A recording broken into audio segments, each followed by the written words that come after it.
For a book to make the New York Times best sellers list, in 1 year, it will sell typically 10,000 to 100,000 copies. That's a lot of books. But one book is consistently on the best-selling list, selling between 80 and 100 million copies annually. And it's said that since its first printing and distribution, 5 to 7 billion copies.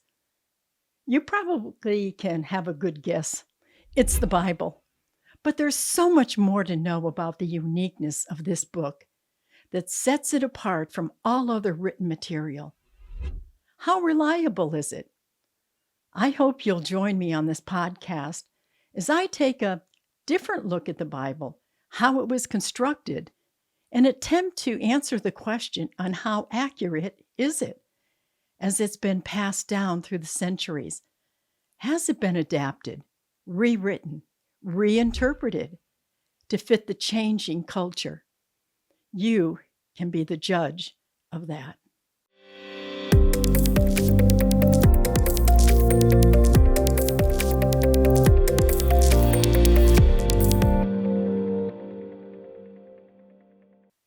Welcome to Israel Unveiled. Today I want to take a look at the Bible, the foundation of Christianity, and in large part, Judaism. The word Bible comes from the Greek word la Biblia, meaning the books.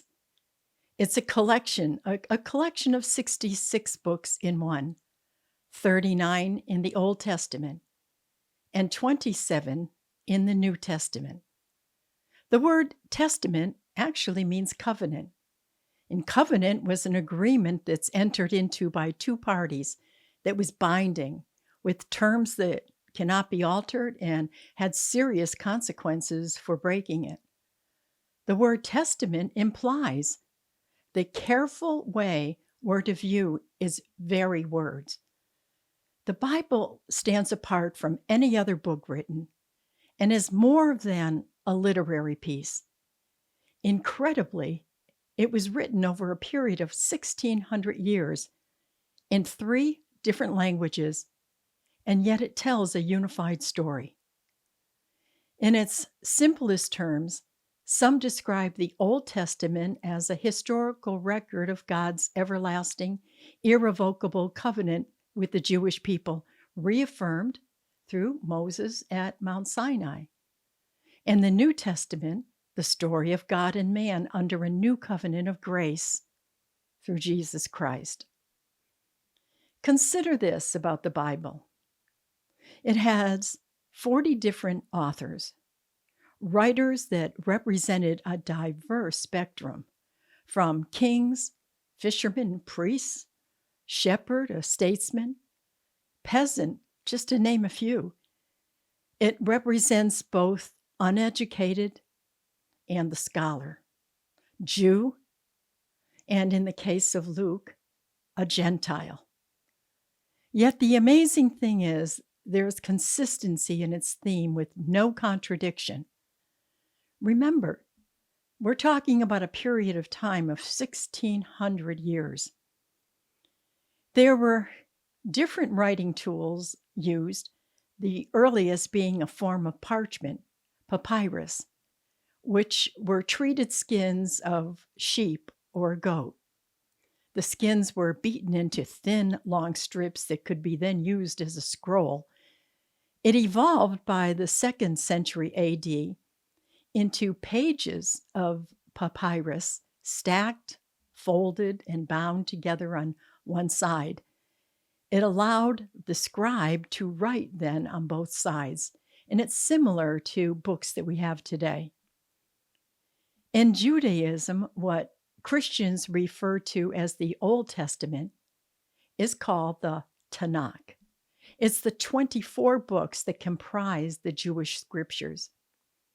You know, I wondered what the name actually meant, and I found it interesting. Tanakh is an acronym in Hebrew. T for Torah, that's the first 5 books of Moses, the books of the law. N for Nevi'im, the prophets, and K for ketuvim, the writings like Psalms and Proverbs and history and Ezra and Nehemiah. There were no written vowels in the early Hebrew language. I found that amazing. And it wasn't until later centuries that vowels were added by a system of dots and dashes. So using the T, the N, and the K, it became the Tanakh. I also found it interesting that until around the 10th century, there was no punctuation. I mean, no vowels and no paragraphs in the Tanakh, or as Christians would refer to, the Old Testament. The Masoretes, who were Jewish scholars and scribes, were the ones who actually added those dots and dashes.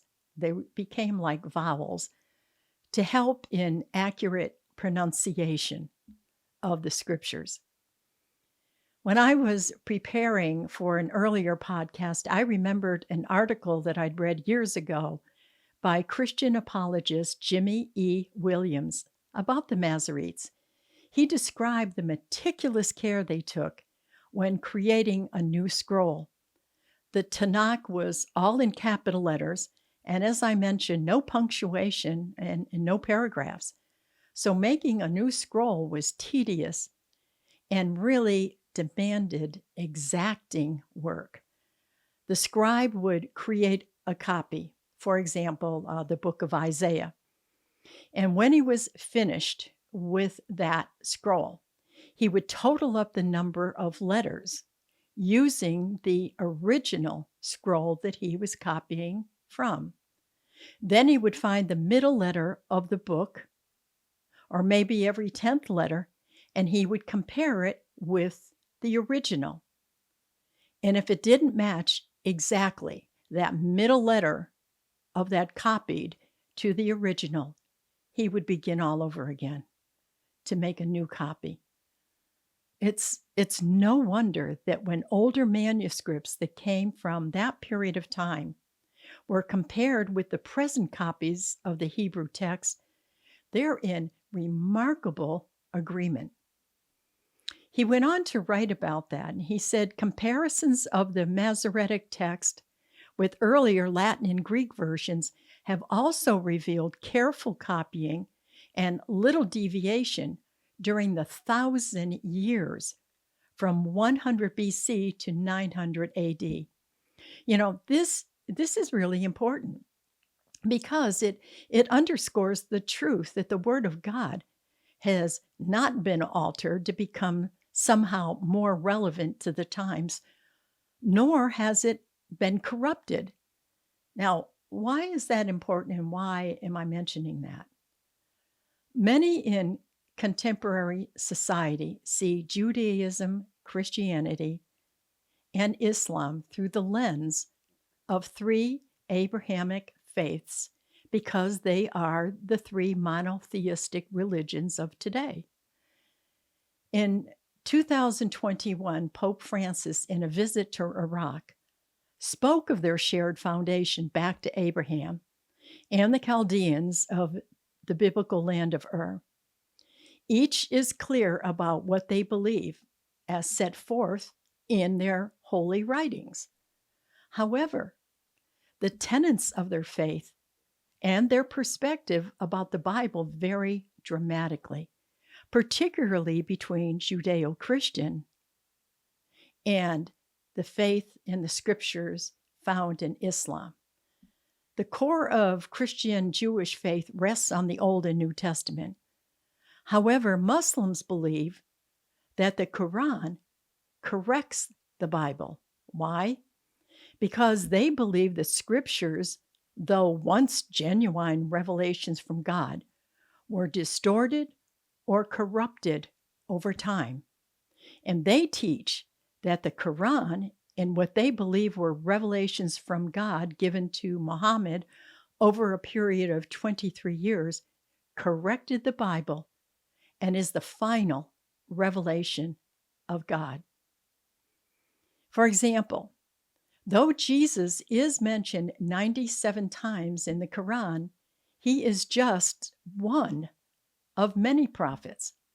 According to Surah, or that's their term for verse, and Surah 4:157, Islam denies the death and resurrection of Jesus and says that Judas or another was his substitute on the cross. So it's important to understand this point because Judaism, Christianity, and Islam are massively different in the basic tenets of faith founded on their holy books. As I mentioned, the Bible was originally written in 3 languages. The Old Testament, or the Tanakh, was written in Hebrew. The exception were small parts, about 100 verses, primarily found in the book of Daniel and Ezra.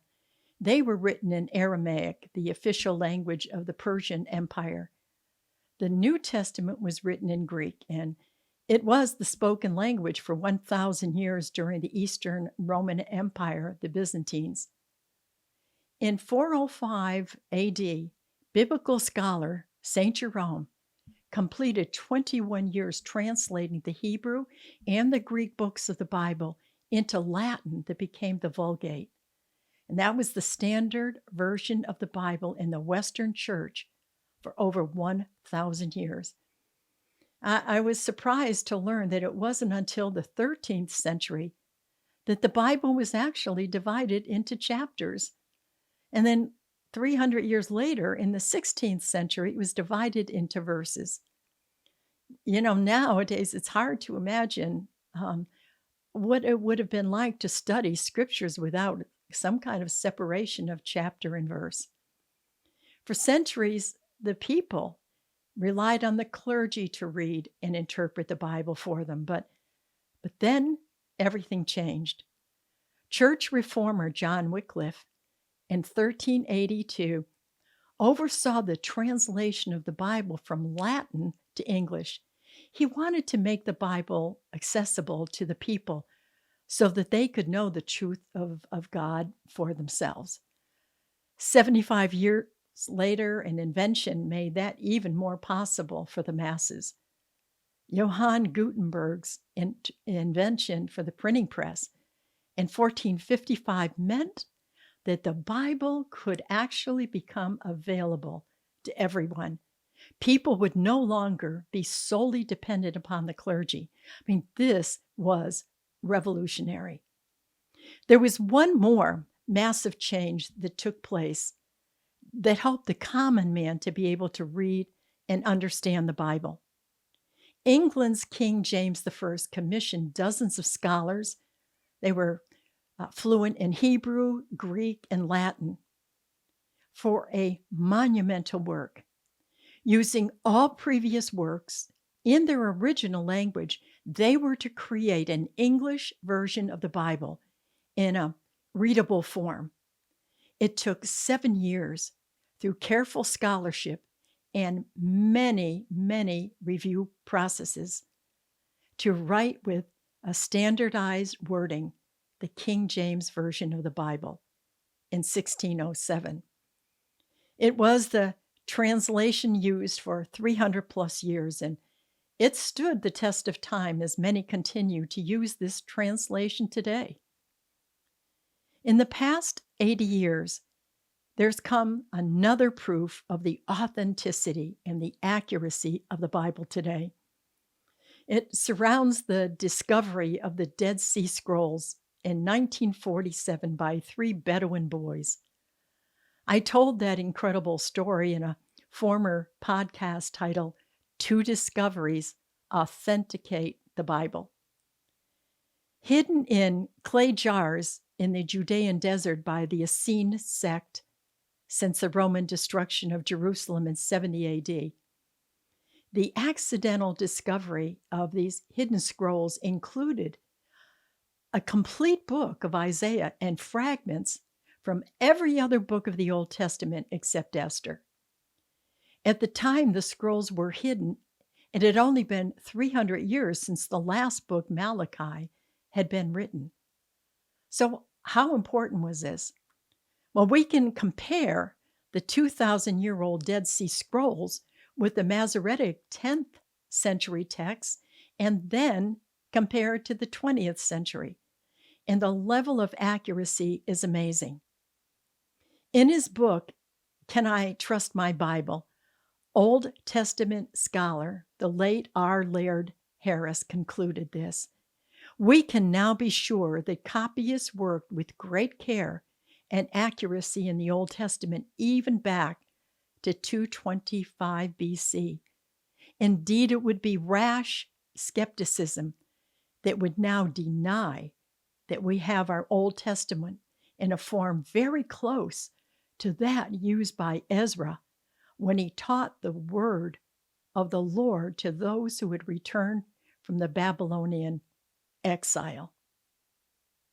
This is amazing.